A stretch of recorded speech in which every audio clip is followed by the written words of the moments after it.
Hey, welcome again to the Stogie Palace. This is your host and good buddy Chris, enjoying a cigar again. So this episode I want to talk about is a little bit of a couple things. I don't know where to put this under, cigars or the random stuff category, because it's a little bit of both. This has to do with countries that make cigars. And yes, you've seen probably on plenty of videos or books or TV shows about how cigars are made, where they're made, history of it and all that stuff.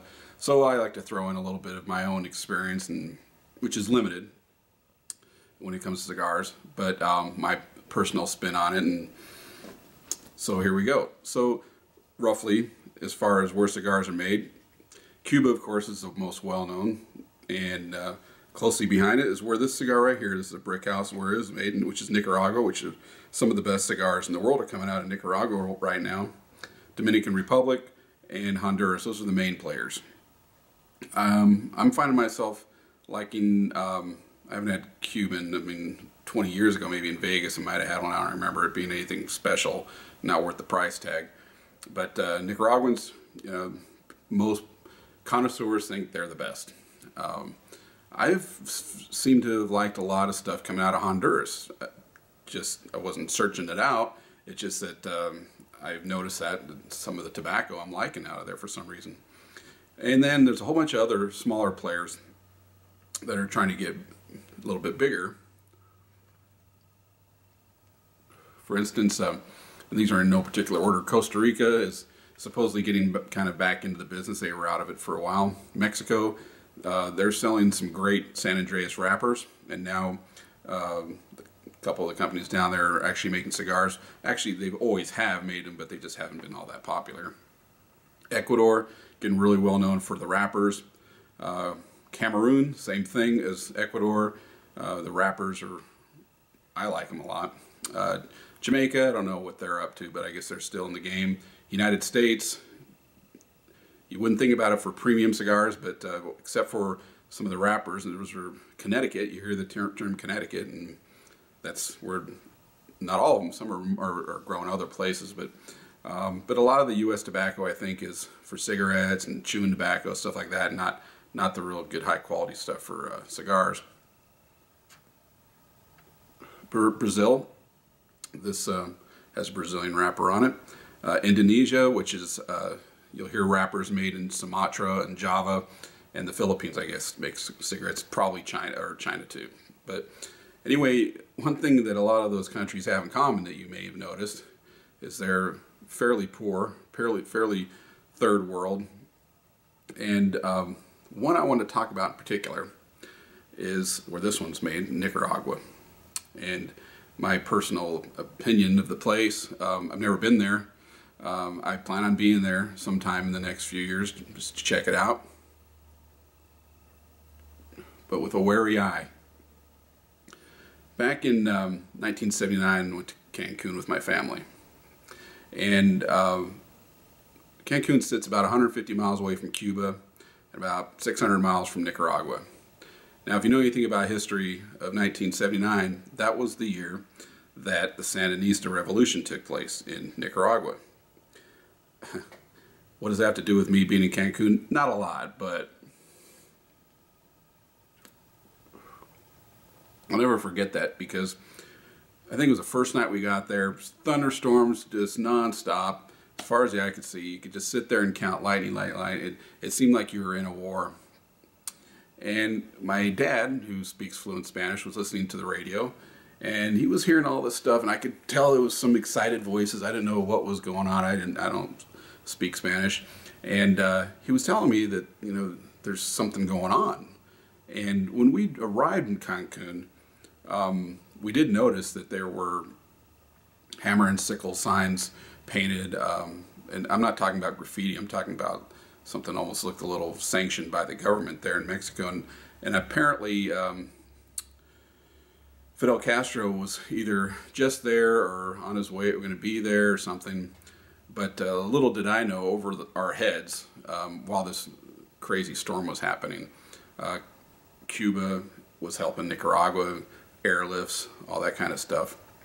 Coincidentally, I just read a book about that, and of course that's what stirred up my whole interest in all this subject, is because I was like, I was 14 or 15 years old, but I was aware enough to what was going on. I didn't realize at that time how much Cuba. I had an inclination that Cuba was helping them, but I didn't know how much they were helping them. Interesting history between those two countries, right in that time frame. So my dad tells me, he goes, there's some kind of civil war going on in Nicaragua.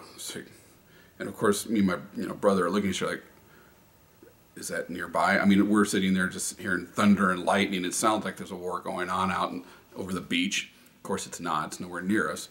But, still, well, 600 miles away, it was happening. So,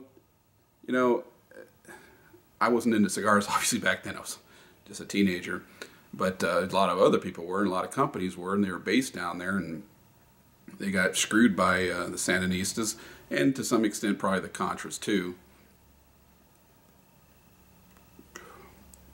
That would be the counter-revolutionaries, or in Spanish, Contra Revolution. But anyway, they came up with the name Contras for them. As you probably heard later on, they were there to get rid of the Sandinista government. They poured in over the border from Ecuador and Guatemala and Costa Rica, and I don't know about Honduras, but probably. And yes, they were funded by the United States. The thing that's strange about that whole situation is that the guy who was the leader of the Sandinistas, which is Daniel Ortega, he became president, or whatever title he gave himself, from 1979 to 1990, and an ironic twist, and this pissed off Fidel Castro too. He was so sure that in 1990 that he was going to win without any problem, that he held open and free elections. Lo and behold, he lost. I don't think it was really even all that close. So that was the end of that Nicaraguan, or the Sandinista Revolution. I'm sure it was still brewing in the hills, and I don't know how that group, FSLN or whatever they're called, they're still around. As a matter of fact, Ortega, that's his party. Lo and behold, 2006 election, Daniel Ortega, gets elected. He's the president of Nicaragua right now. Okay, supposedly they're a constitutional republic, and they are making great cigars over there. I mean, they probably have realized, kind of like in some ways China, that capitalism in small doses amongst socialists is, a good way to make some money.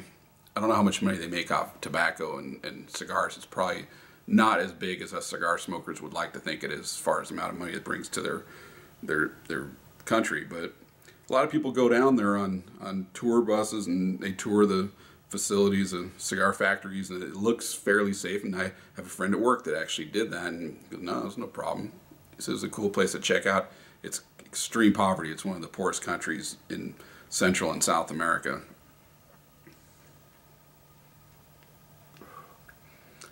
But this Daniel Ortega, he won 2 5-year terms, and now his party has, they've done away with term limits, so he can run indefinitely.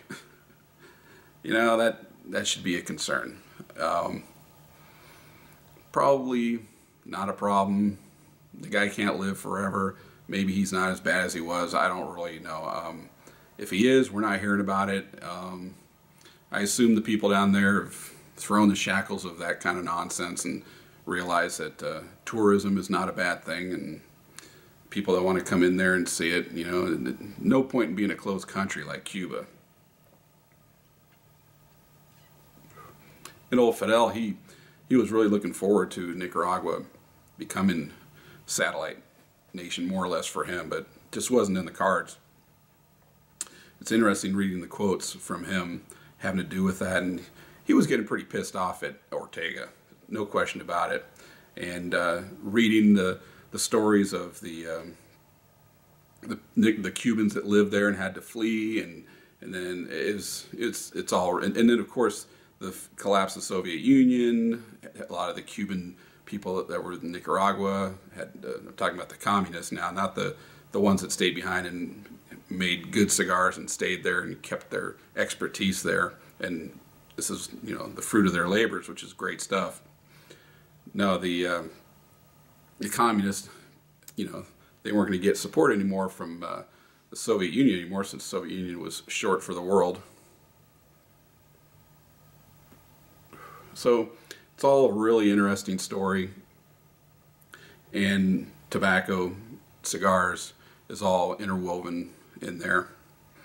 As much as us cigar enjoyers would like to think that it shapes countries and it's a bigger player, it is. Go look at any country's what they produce, and even a country like Nicaragua, a pretty poor one, it's not really that high up there. I was kind of surprised how low it was and what it brings in for them. Cheap labor for sure. Why do you think they're making them down there? But they are growing. That's the thing. They're growing really good tobacco. There's no doubt about that. No matter where the cigar is constructed, the tobacco there is really good. So I thought I'd just give you some thoughts on that. I'm sure as time goes by, I'll talk about some of these other countries, especially Cuba. And I'd like to see Mexico become a bigger player now that people are realizing their San Andreas wrappers are really, really good. I dig them. I want more of those.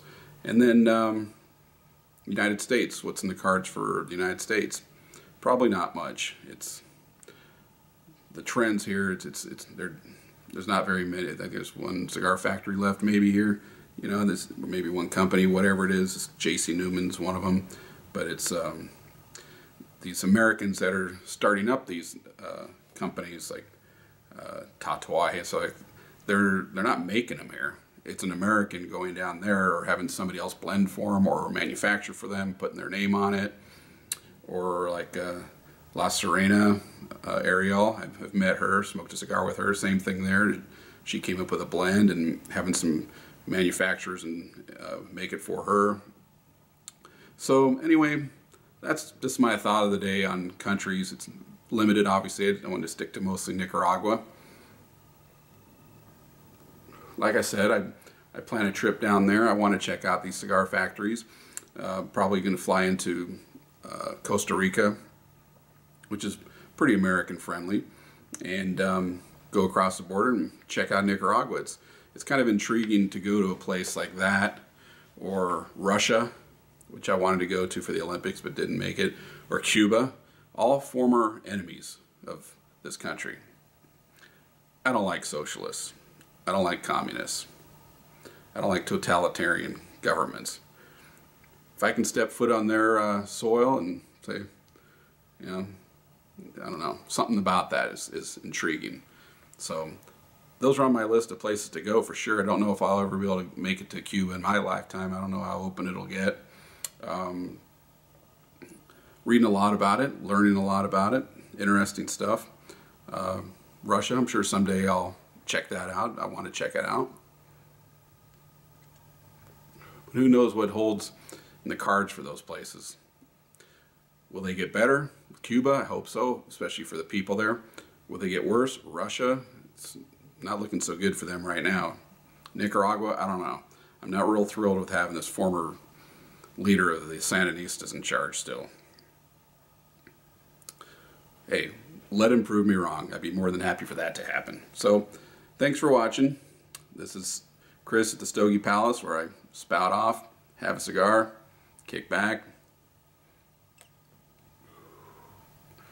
Thanks for watching.